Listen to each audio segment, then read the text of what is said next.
Nice. Well, good morning, everyone, once more. My name is Reverend Alison Lane-Olsen, and I want to welcome you here. Hang on a second.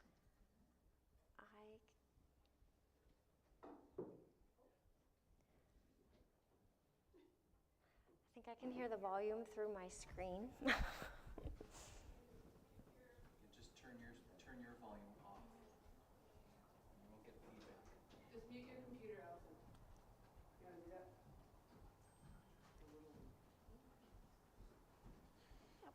See, you guys didn't laugh at R2D2. I just turned it down, or all the way off. Yeah, that's what we do. Okay, but now I have to get back up there. It's so complicated. No. How do I get back up there?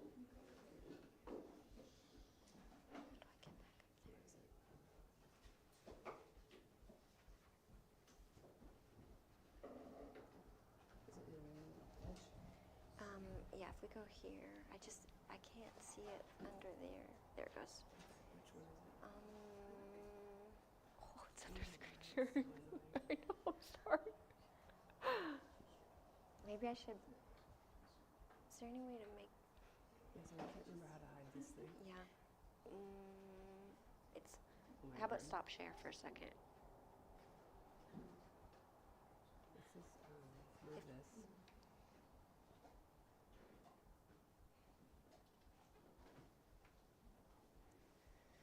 I could just start closing down. Hold on.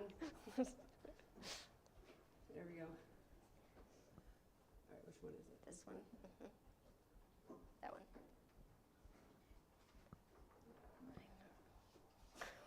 Is that you, Alison, or another Alison? Well, she's logged in twice because of the way she's doing her presentation. And, Am I still? Morning, Sage. Oh. and then, Thank you for your patience. Just having a moment of like. it's all good. We're good. We're good. We're good. Thanks, Becky.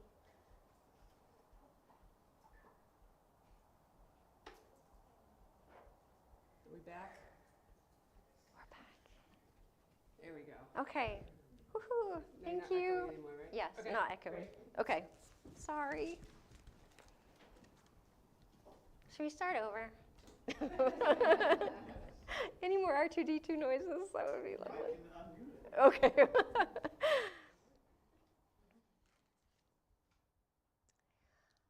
All right. Well, welcome again. Kind of restart here. Welcome on this August 8th, 2025, for the first lecture of the morning. My name is Reverend Alison Lane-Olsen, and the title I've chosen for this talk this morning is called The Spiritual Skin We Are In. So when I was learning of the topic for this week and what we might be learning,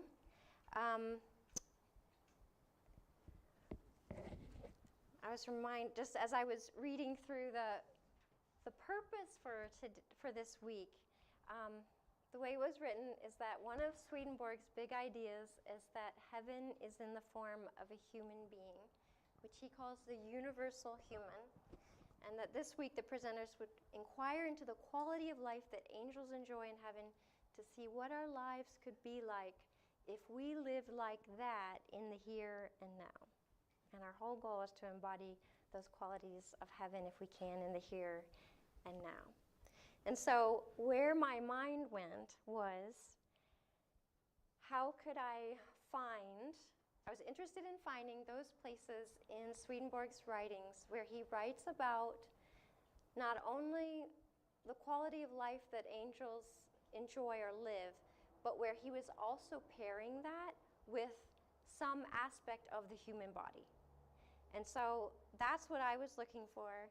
And in order to find that, where I turned, so I just wanted to let you know what source, one of my sources I was using for this morning was William Worcester's Correspondences of the Bible on the human body specifically.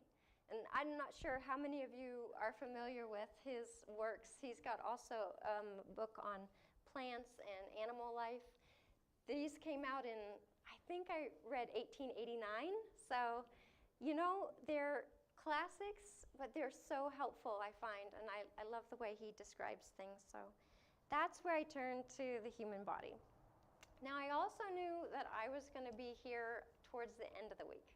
And so I thought, okay, we probably, if anyone else was reading the question for the week the same way I was, maybe some of the major heart issues have already come up. And so I thought, well, where else could I turn to in the human body? And I felt nudged really to stop where I was reading about the skin.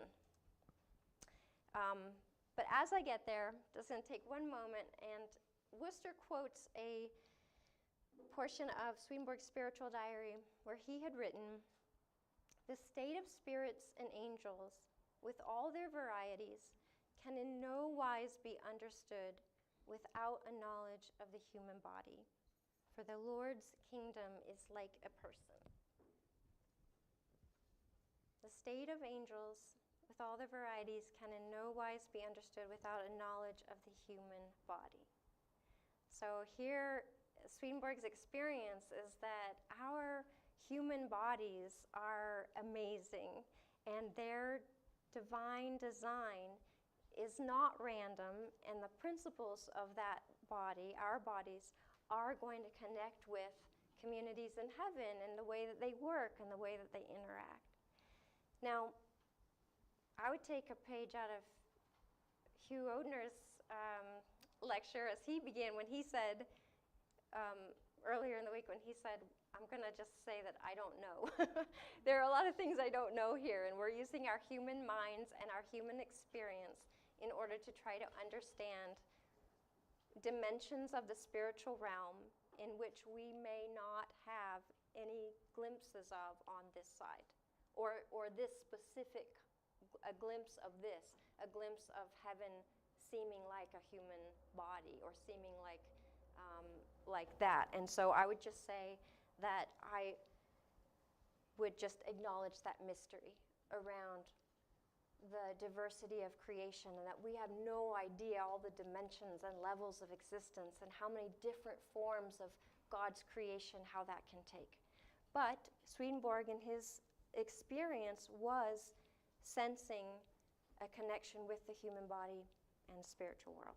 So that's where we're headed today. And as I said, I felt nudged to stop on the chapter on the skin, which may sound a little strange, but here we are. We're walking around in these amazing bodies, and we are so grateful that we have this covering that probably we often take for granted, and are so grateful when our skin heals, that it has that property, that it's here helping us. And so we're just going to take a moment and think about this. Now, Worcester said, now this isn't necessarily about the deep motives of the heart, but the skin is our divine expression. It is part of our divine expression, and it's something that we're carrying around with us and depend on. So I thought, since he said, in order to understand heaven, in order to understand angels, we really need to understand the human body, I just wanted to review a few interesting facts about the skin. I feel like we might be out in left field a little bit, but I'm hoping that in a way you'll find some inspiration or something about this will feel interesting to you and for your life. Okay, there's a lot going on in our skin, and just 1 inch of our skin, 19 million skin cells in 1 little square inch of our skin. There is so much happening. There are different types of skin cells. Each have their own job. And even within that 1 little square inch are 300 sweat glands, 20 blood vessels, and 1,000 nerve endings. 1,000 nerve endings in 1 little square inch of skin. Okay, the next fact, probably want to have a little vacuum with each of us following us around.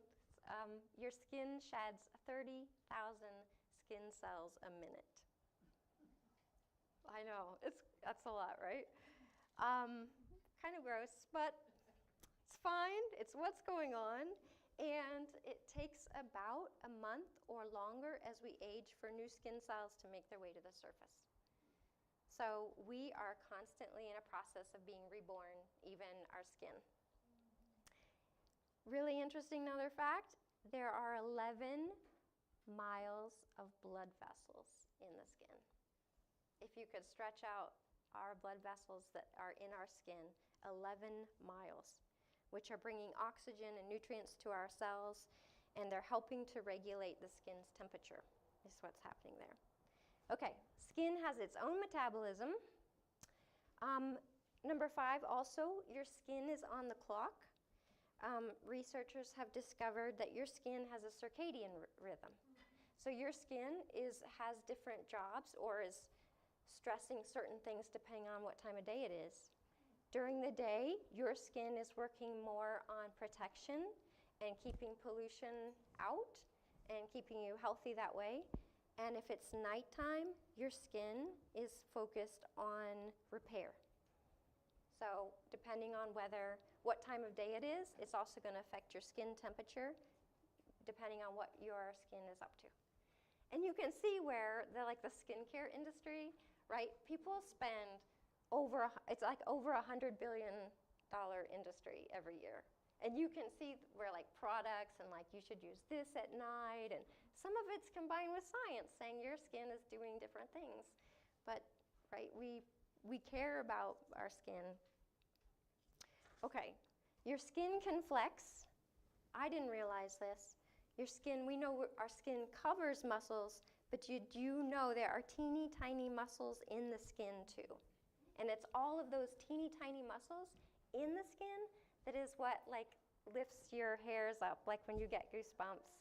It's actually the muscles in the skin doing that. So lots of muscles. Number 7 is super interesting here, which is your skin. Oh, that was Becky. Okay. Oh my, what did I do? Your skin is an emotional organ.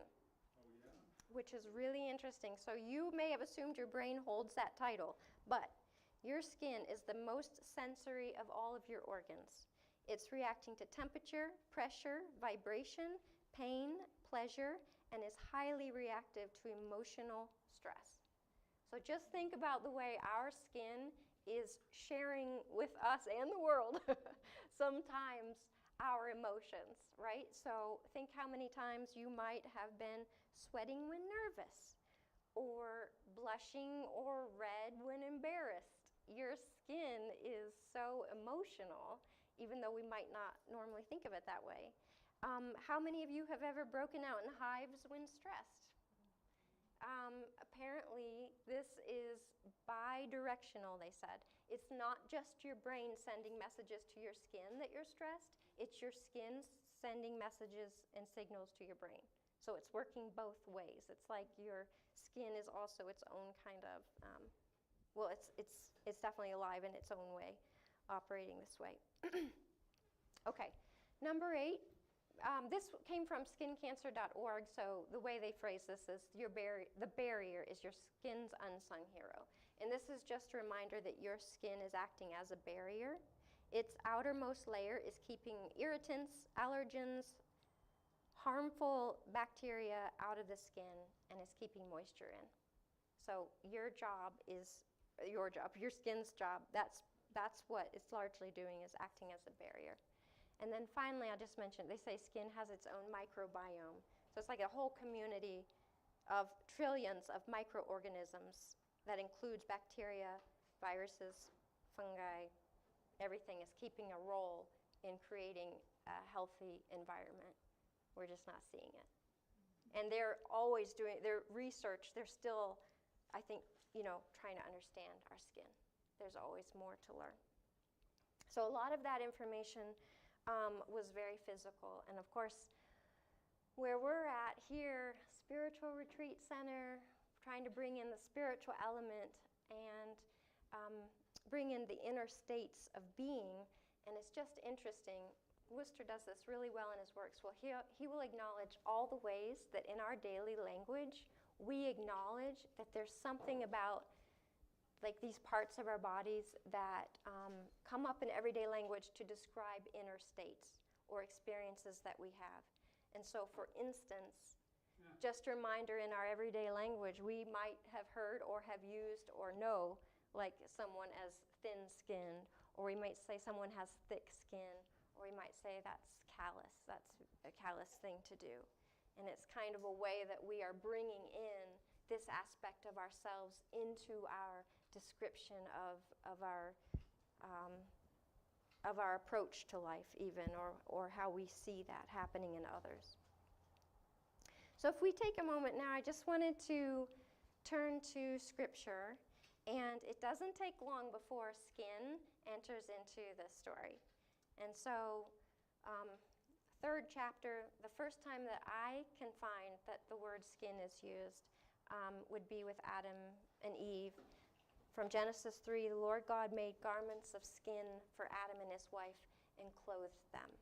Or in Ezekiel, obviously later on in the Bible, I will cover you with skin and put breath in you that you may come alive, and you will know that I am the Lord. Now, skin comes up in all kinds of ways. For example, in Jesus' life, and it's in other stories as well, but you might think of leprosy or skin diseases that come up. And so just included a verse here from the Gospel of Luke 17. As he entered a village, he was met by 10 lepers who stood at a distance and lifted up their voices, saying, Jesus, Master, have mercy on us.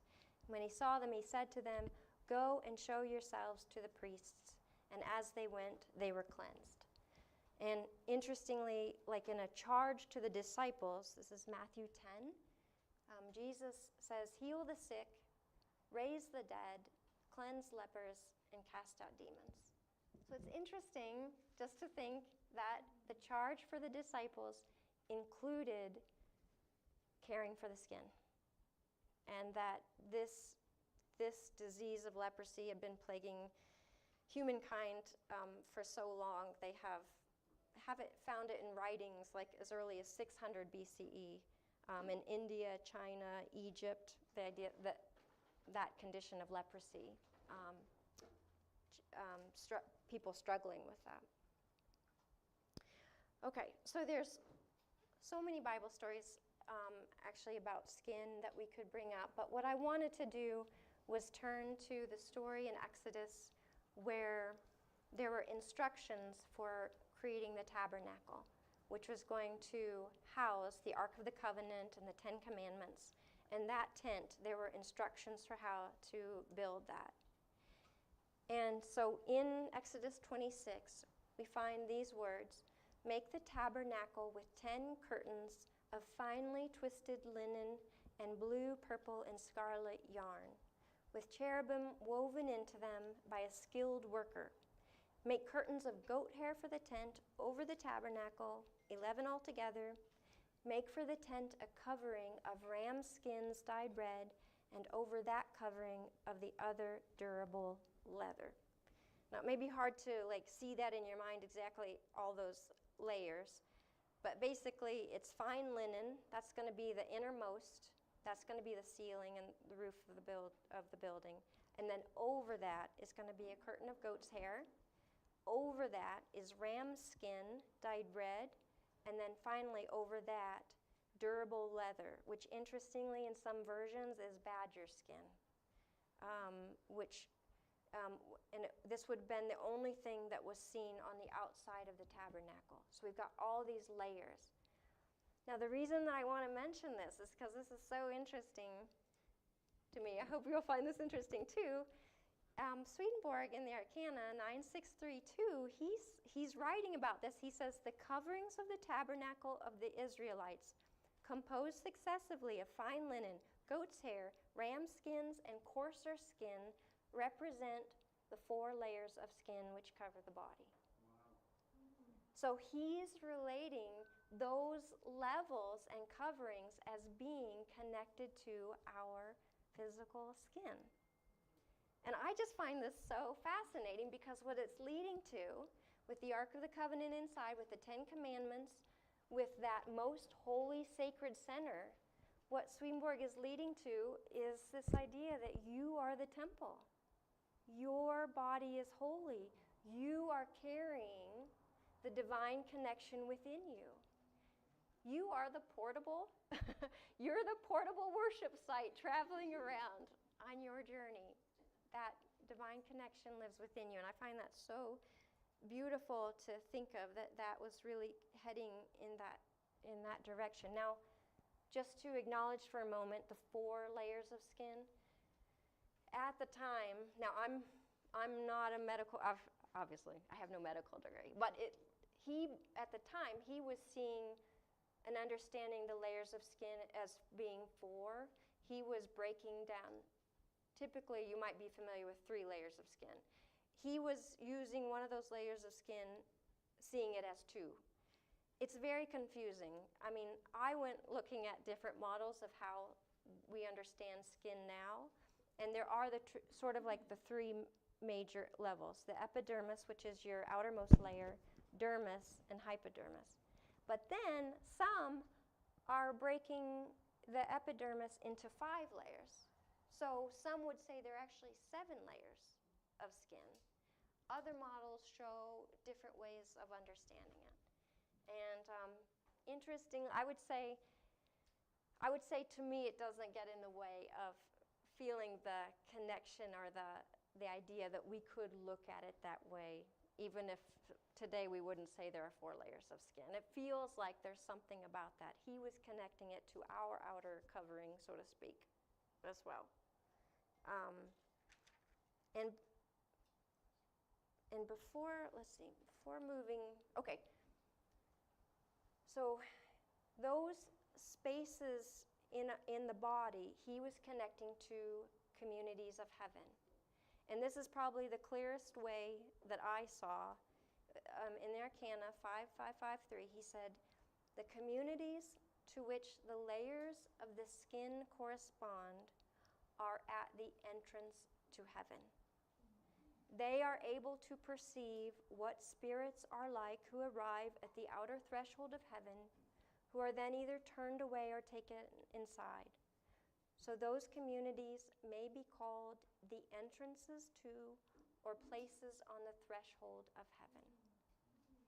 So here, our skin, that this largest organ, he would say he was having an experience of connecting to the threshold of heaven, the doorway to heaven.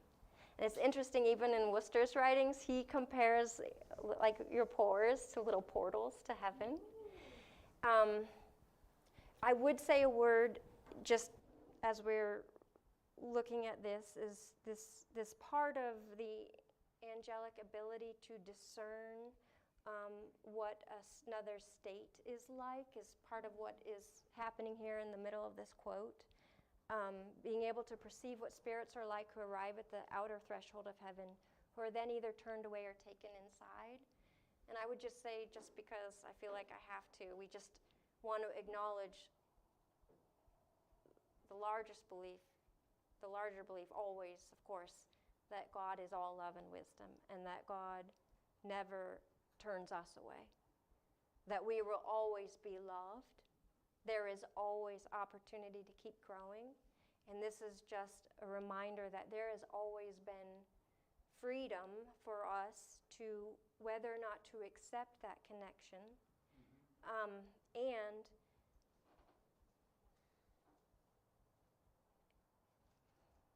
I just want to honor that piece and know that it's uncomfortable to say turned away. So I just want to, but what we could do is relate that, what I feel more comfortable doing is relating it then to our own decisions that we make about our own life and our own body. So imagine your skin, right? This is like your skin operating as the barrier.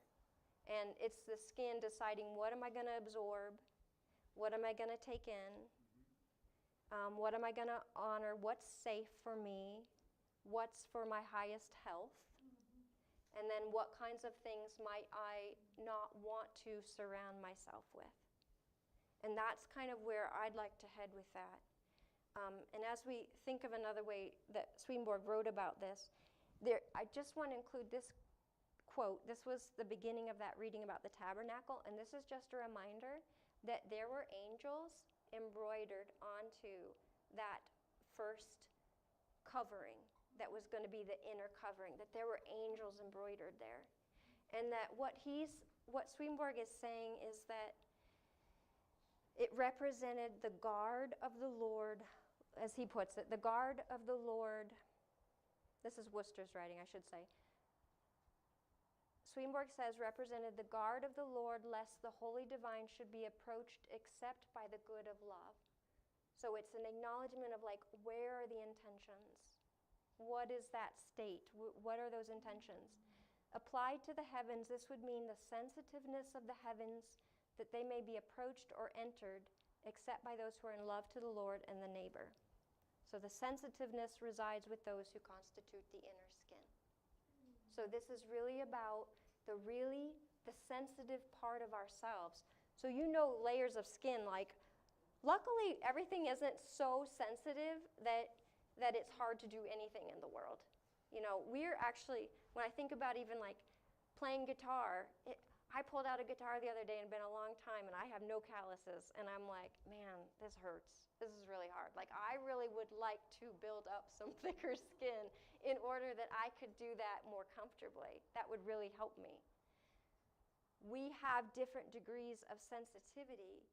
What this was getting to is that the angels have such a degree of sensitivity in regard to reading the state of being, knowing what's going on, knowing like how we're feeling, knowing our trials, knowing our joys, knowing what is our purpose, our clarity, whether we are clear about that. So there is a sensitivity that is being highlighted in terms of those, what Swedenborg was understanding as those connected with the skin in the heavenly realms. So the question of how do we embody this,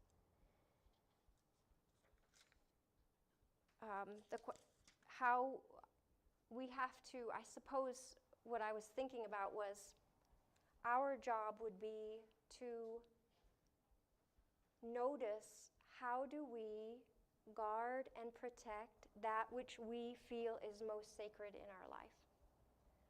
So it's not necessarily the learning of we're always learning, and someone said it's an inside job, which I like.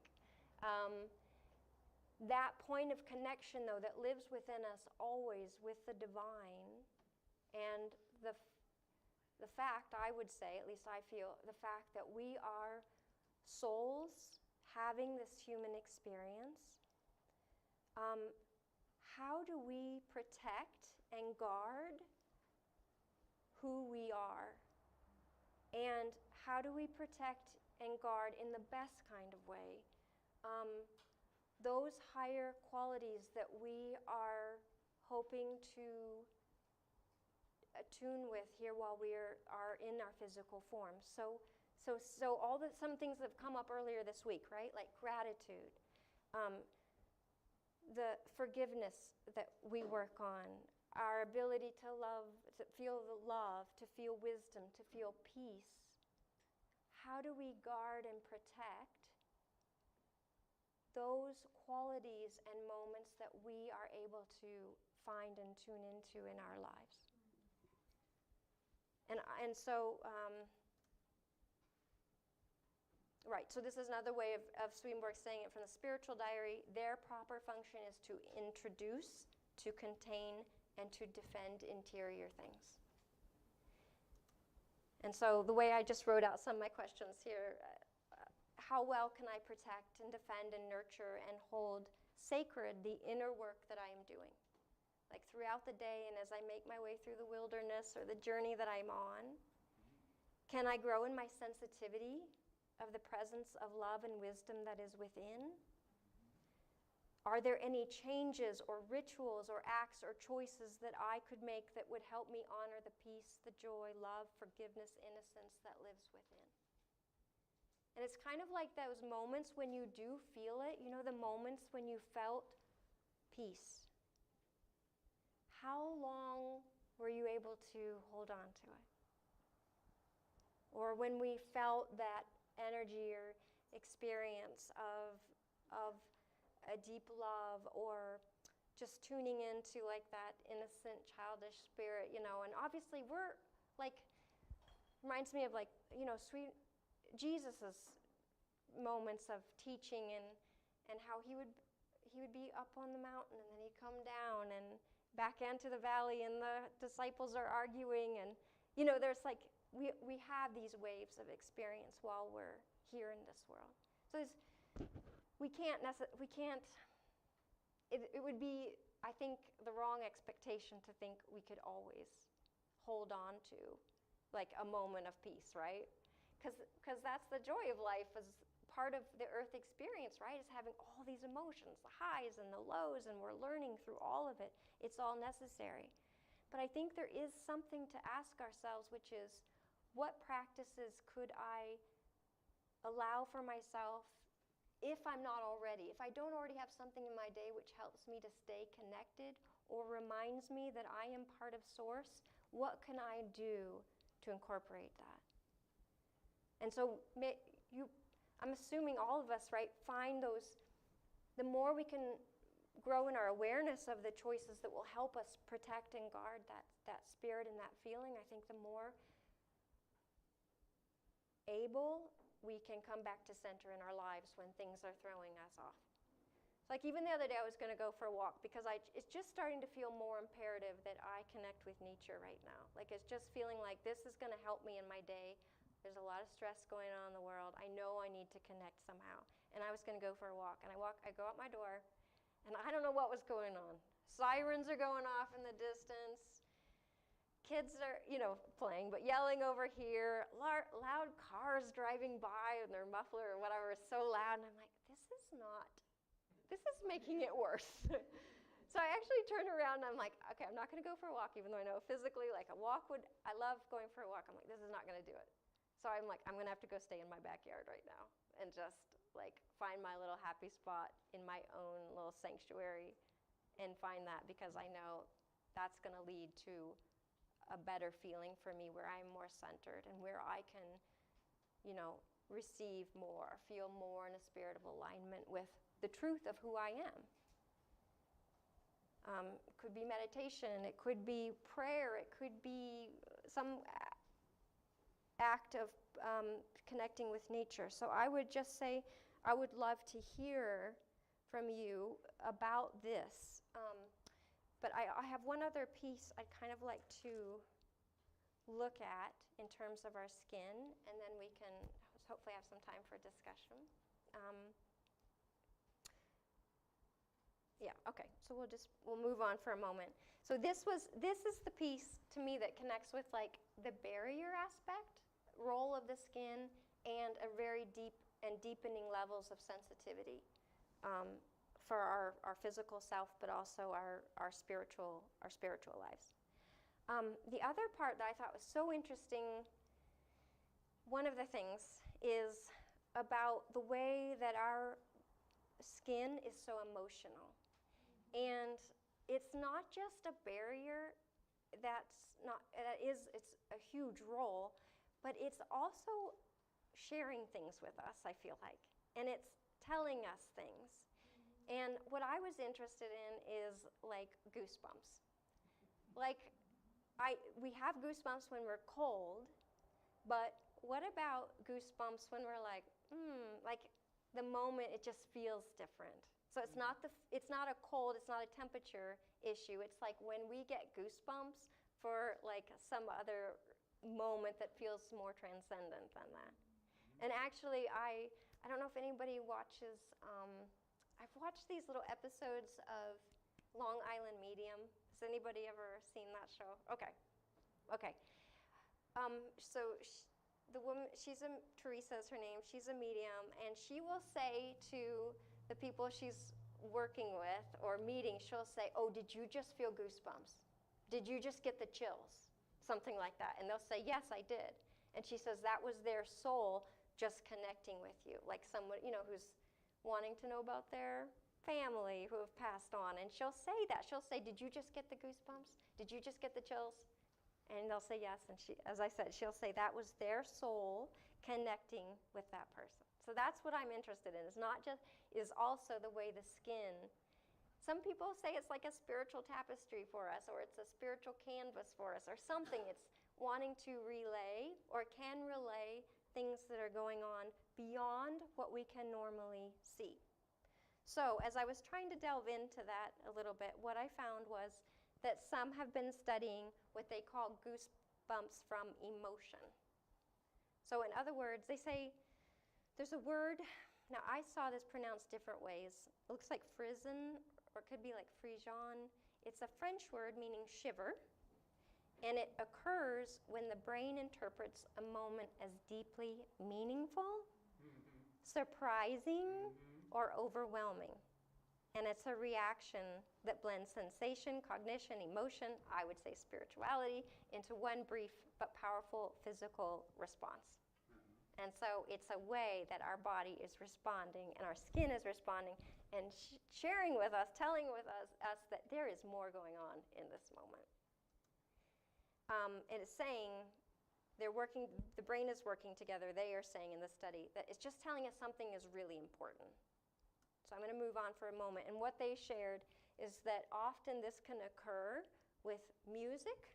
So I don't know if anybody has ever experienced that with music. It's a common source, they're saying, when there's like a change in harmony or like a swelling of music and it just hits you in a certain way. It could be unexpected melodic shifts, they say. It could be even the lyrics that are resonating with personal experiences. They also, in their study, are finding it can be memory and nostalgia. So certain smells, sounds, scenes that can transport you to a vivid memory. And when that memory carries emotional weight, the brain will respond with goosebumps as a way of marking emotional intensity.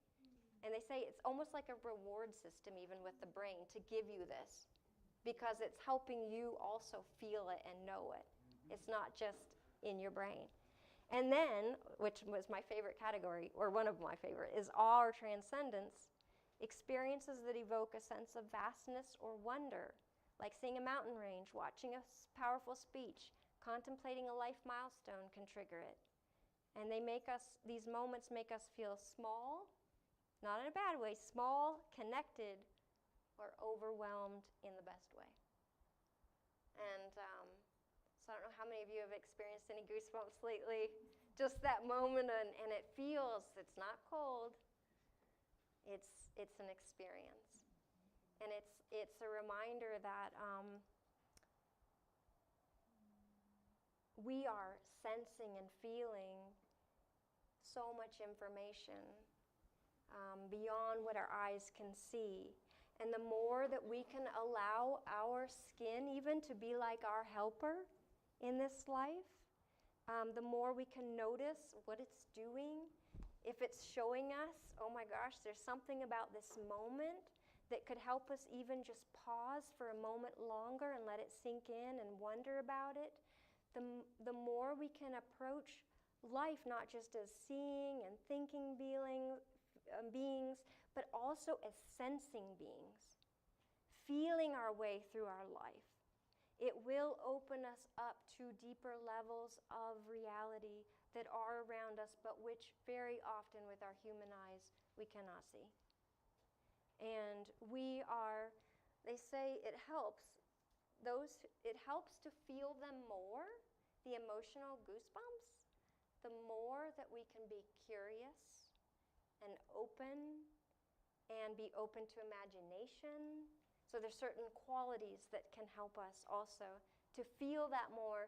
If you are like, I like that, I would like to be open to that more. I would like to experience that and really trust that this sensation and the skin, the information the skin is giving us, is really here to support us in our spiritual life. It's supporting our physical life, our mental life, our emotional life, and it's here to support our spiritual life.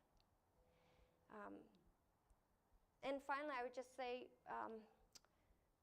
it's interesting. I mean, the more I sort of delved into it, like Swedenborg would write about, meeting those in the realms beyond who had, he said, the most beautiful skin. It was like lace work and it was azure colored, he said even. And it was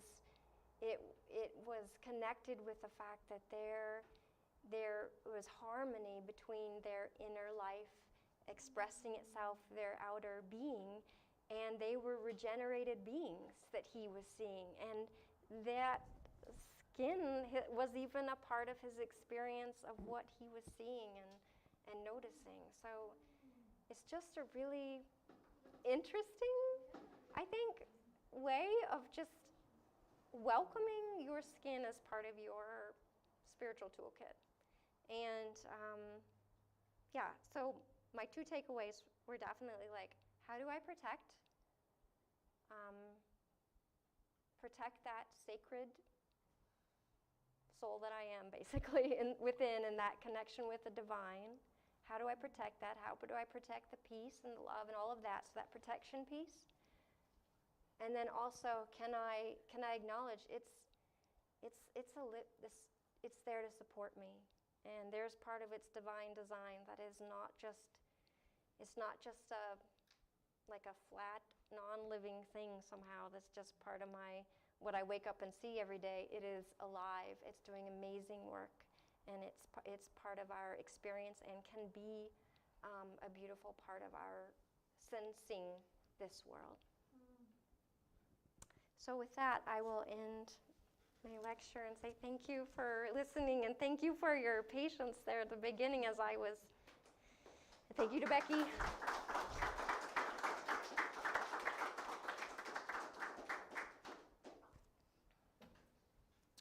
Yes, Dean. I have a comment. I'm waiting. Oh, good. In the book group that we're reading, Swedenborg says that when you get to heaven, the angels look at your hand, your body, and they listen to your voice. And then from that, they sort. And from that They sort the okay. people. You go that way, you go that way. Yeah, I think women do that too. They judge everything in like the first 5 seconds, but that's. When you mentioned about goosebumps, I'm remembering when I first held my granddaughter, and she was the smallest baby I'd ever held. My babies were all big.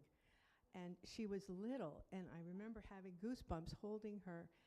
And at the time, I thought it was, oh, she's just so little. But she's now 4, and we have a really special relationship. And I think we had a little soul bonding in that moment. Interesting. Yeah. Confirmed by Dean.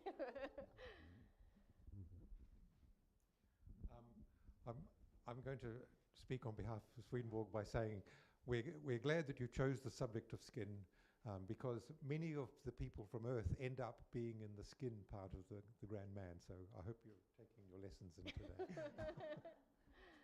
It's a very popular spot for people from this Earth. Well, it is. It's a lot of us. And you could speak endlessly about skin, as you know. Yes. So, I mean, because this is the way you've talked about how the skin affects us, but the skin is how we present ourselves to other people, and our emotions are presented in that way, not just sensed. Yes. And also, there's all the interior skin in our mouth and our ears and our organs and so on. There's endless membranes which can be included in the category of skin throughout the body. Around every cell is a kind of little skin. Yeah. And so you could spend forever talking about this subject. I'll speak a little bit about skin. I've been teaching natural health for years, and one of the body practices is a body scrub.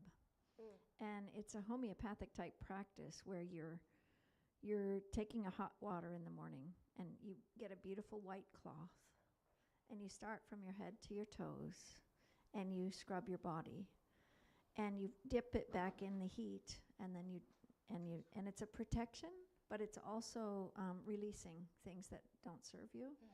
And you do it in the morning and you do it at night. And it's one of the most beautiful, beautiful practices that I've done because it really helped me love that skin. And when I went into the Caelage, which is an old Celtic Gaelic tradition of Christianity, they really believe that the skin that we carry, is the boat of heaven. So it's a very ancient understanding of the skin. So I'm so grateful for your talk. It really has touched me. Thank you so much. Thank you.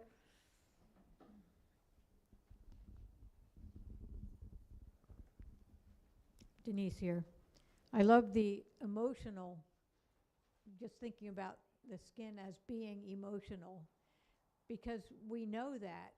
We just don't verbalize or bring it to our exterior attention a lot of the time. Yeah. But I think it's so wonderful just to get to the realization that my skin is always reacting emotionally, Yes. but I never thought of it that way. Yeah. So that's just so wonderful. And then I thought about all the expressions. Ooh, that makes my skin crawl. Ooh, yeah. You know, there are Yes. just so many expressions that have to do with the skin.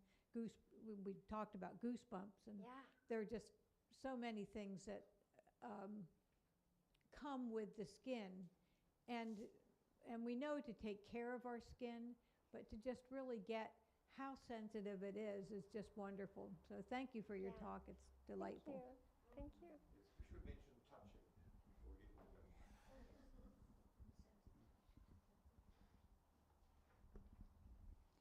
Yes, this is Martha. I really enjoyed that, and I think of when I have a sensation, I get this little kind of cold thing right here in the back of my neck, and I know that's something I should pay attention to. But I really liked your idea of protecting our soul, kind of like protecting who we are. I think of when people might say something cruel to us or be kind of rude or nasty or something. We need that protection to protect our feelings, and that's what our skin does. And Yeah. I really, really appreciated that. Thank you.